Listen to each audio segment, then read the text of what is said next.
Pues estamos aquí con Ana Clara Muro, quien nos presenta pues esta bella antología poética, bueno, esta nueva publicación titulada Electrocauterización, algo como una llaga, que fue Premio Bellas Artes de Poesía Aguascalientes 2025 y está ahora publicada bajo el sello del Fondo de Cultura Económica. Y bueno, la autora Ana Clara Muro es guionista, editora, escritora, estudió lengua y literaturas hispánicas y la maestría en estudios históricos por la Universidad de Querétaro. Y bueno, ha publicado poesía y también eh, novela y trabaja en la editorial Palíndroma. Y bueno, pues le damos la bienvenida. ¿Cómo estás? Hola, muy bien, muchas gracias. Gracias por la invitación. Estoy emocionada. Pues platícanos de esta publicación que ha sido merecedora de este Premio Bellas Artes de Poesía Aguascalientes.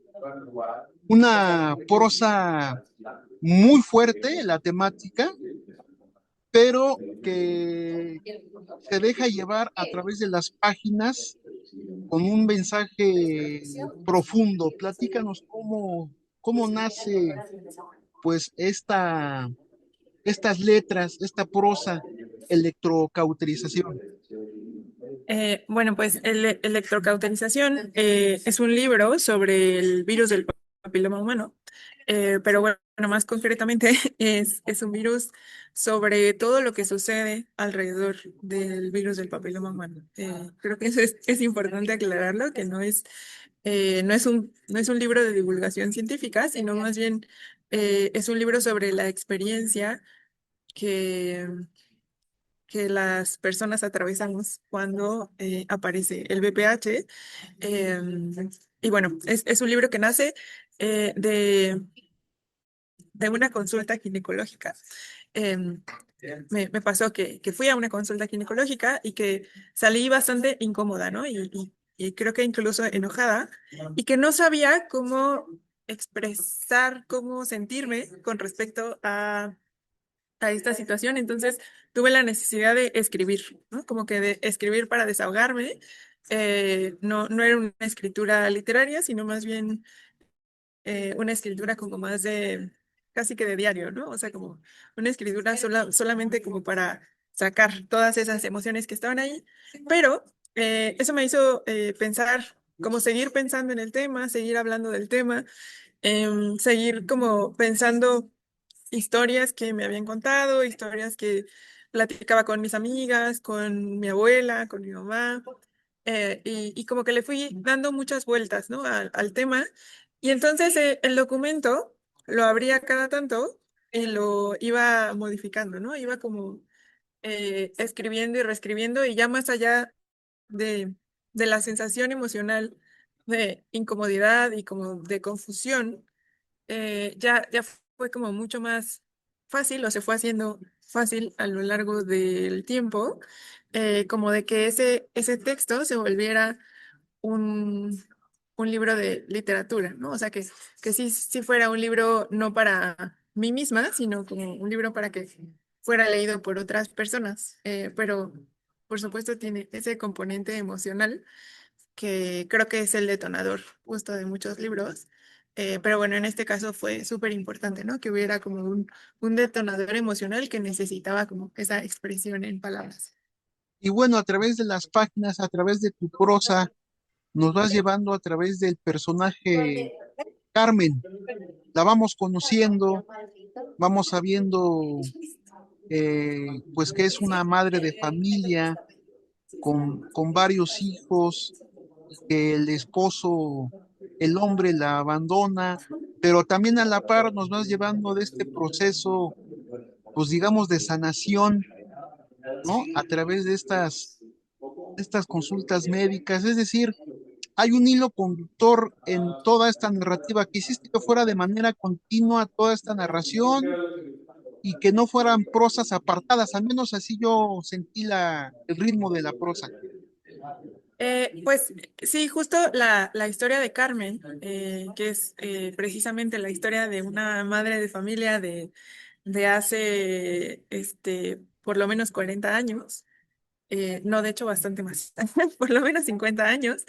Em, es la historia de una madre que no es la esposa de nadie, ¿no? O sea, que justo es una madre de una familia que pertenece, o bueno, que es considerada como la casa chica. Sabemos que es un fenómeno muy común en México y en el mundo, ¿no? El hecho de que de pronto haya, sobre todo hombres que tienen varias familias y ahora creo que ya no es tan estigmatizado, afortunadamente, pero antes era muy estigmatizado el hecho de que no hubiera, pues sí, que una mujer no estuviera casada y tuviera hijos, era sumamente complicado.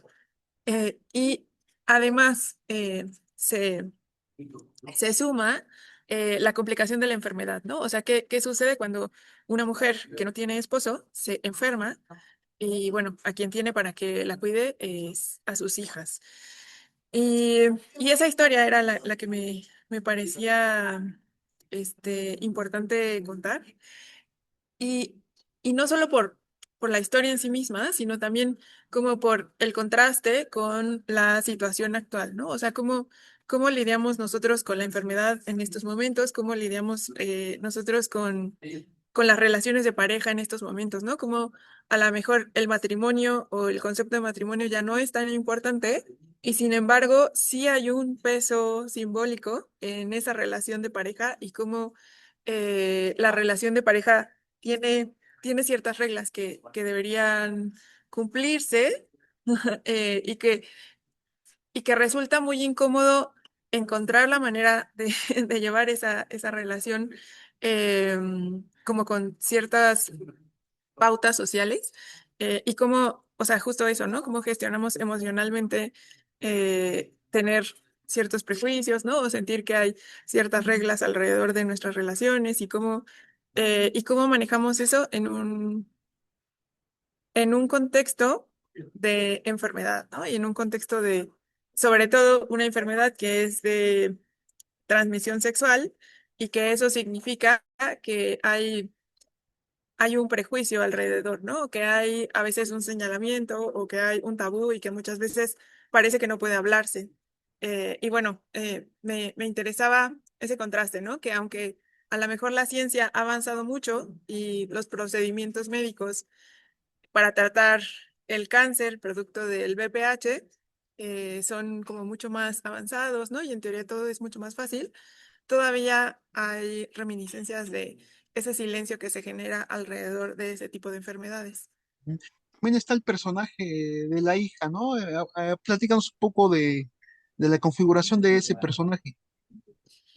Pues justo me gusta mucho las narrativas que hay alrededor de las madres y las hijas, ¿no? Y de esa relación que hay entre madre e hija, que en las diferentes culturas, en las diferentes literaturas, podemos ver cómo suele retratarse como una relación complicada y en muchos casos suele ser una relación complicada en donde están atravesadas un montón de cosas.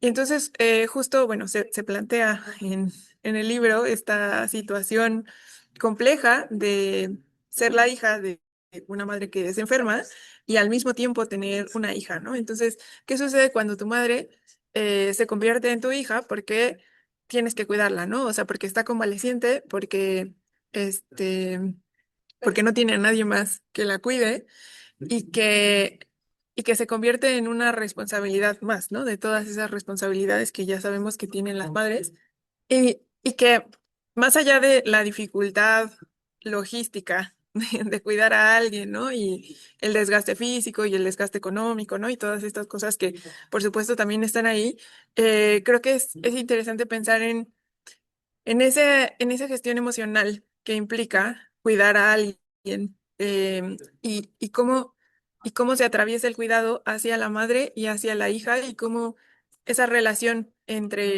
bueno, hacia las dos, pues repercute entre una y otra, ¿no? Y entonces, em, pues es difícil, ¿no? Para esa hija, que también es madre, cuidar a su propia hija y pensar en su propia familia, ¿no? O sea, pensar como en cómo construye su propia vida, teniendo que cuidar a una madre enferma. Y que, bueno, además, lo que plantea en el libro es que Em, pues antes era muy complicado, ese tipo de procedimientos médicos eran bastante complejos, no estaba muy desarrollada la tecnología y entonces muchas veces las radiaciones, aunque eran como la última tecnología, pues no estaba muy avanzada y más bien dañaba mucho al cuerpo, ¿no? Entonces quemaba mucho, y bueno, ahí lo que se plantea es que la mamá, aunque no se, o sea, no se cura, pero las radiaciones la queman tanto que queda, pues sí, queda como imposibilitada de moverse y de hacer sus propias cosas.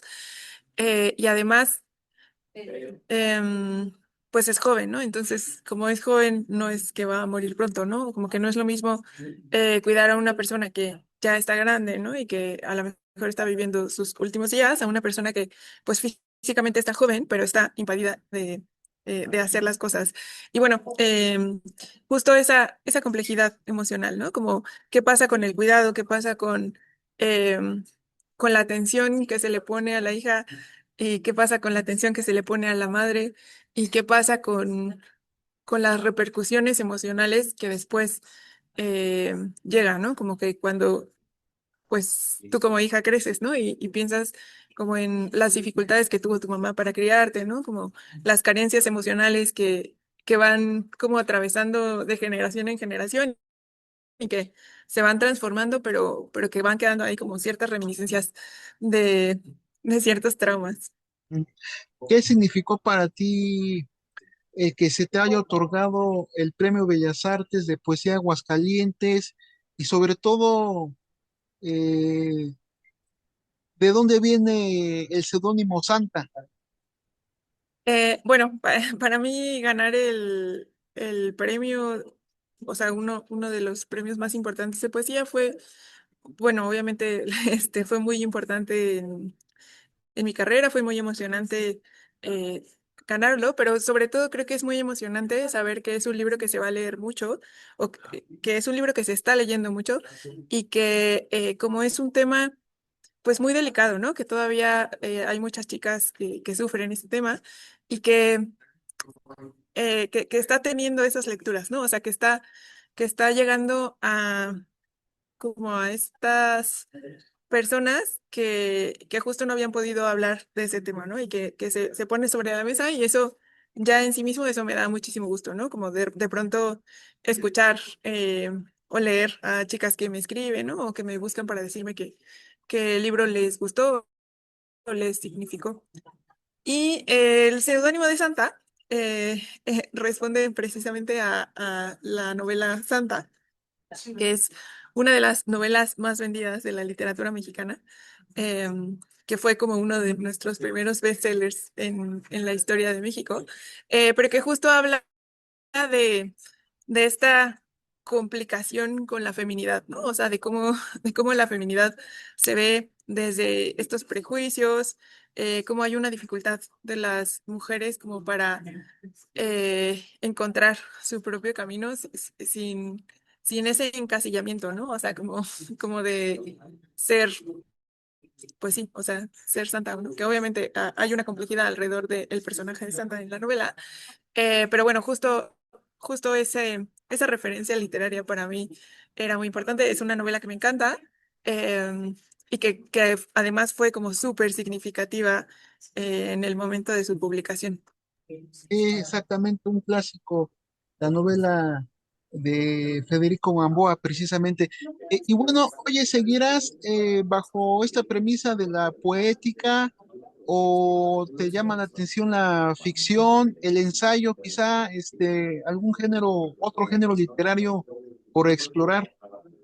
Bueno, yo estoy ahorita escribiendo narrativa. Espero, espero llegar a publicar en algún momento. Tengo por ahí una novela medio, bueno, terminada, pero que quiero trabajar, y una que todavía está en proceso. Eh, y bueno, la poesía siempre creo que la voy a seguir escribiendo, pero pues en este momento estoy explorando la narrativa. Y bueno, encuentros con los lectores, presentaciones de este poemario. Ay, la próxima semana, bueno, no sé si es la próxima semana, no es cierto, el 25 de febrero, como en 2 semanas, el 25 de febrero se va a presentar el libro en la Feria del Palacio Postal, y me parece que va a ser a las 6 de la tarde. Vamos a estar al pendientes de estos proyectos tuyos. Algo que quieras comentar, invitar a los lectores a que se acerquen a tus letras.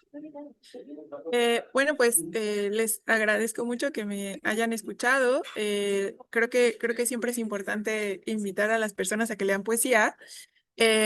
Y siempre decir que la literatura no tiene que ser esa cosa lejana, que de pronto parece muy inaccesible para las personas porque es algo muy elevado, sino al contrario, ¿no? O sea, puede ser una experiencia sumamente cercana y sumamente entrañable con las personas, ¿no? Entonces, bueno, creo que está bueno explorar los libros que hay, y hay un montón, ¿no? Hay de todo. Tus redes para quien quiera ponerse en contacto. Pues yo estoy como Ana Clara Muro en todas las redes. Ahí me encuentran en Facebook, en Instagram, en X, Threads, por todos lados. Ah, pues te agradezco.